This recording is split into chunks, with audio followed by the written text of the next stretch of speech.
ఏపీలో 25 నుండి జగన్ ఎన్నికల శంఖారావం. భీమిలిలో బహిరంగ సభతో ప్రారంభం. ఆంధ్రప్రదేశ్లో ఎన్నికల శంఖారావాన్ని పూరించేందుకు సిద్ధం అవుతున్నారు వైఎస్ఆర్ కాంగ్రెస్ పార్టీ అధినేత, ముఖ్యమంత్రి వైఎస్ జగన్మోహన్ రెడ్డి. ఈ నెల 25వ తేదీన భీమిలిలో భారీ బహిరంగ సభ నిర్వహించనున్నారు. ఈ సభకు ఉత్తరాంధ్రలోని ఒక్కో నియోజకవర్గం నుంచి 5 నుంచి 6 వేల మందిని తీసుకువచ్చేలా పార్టీ నేతలు ప్లాన్ చేస్తున్నారు. ఈ నేపథ్యంలో ఎన్నికల ప్రచారంలో భాగంగా పార్టీ క్రియాశీల కార్యకర్తలతో సీఎం వైఎస్ జగన్ సమావేశం అవుతారని తెలిపారు వైసీపీ ప్రాంతీయ సమన్వయకర్త వైవి సుబ్బారెడ్డి.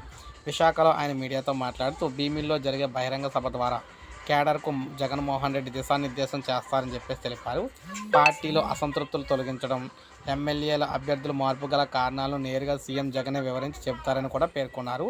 మొత్తంగా 5 ప్రాంతీయ సమావేశాలు నిర్వహిస్తామని వెల్లడించారు. ఎన్నికలకు పార్టీని గేరప్ చేసే దిశగా రాష్ట్రంలో 5 కేడర్ మీటింగులు పెట్టాలని కూడా వైసీపీ నిర్ణయించిందని ఆయన తెలిపారు.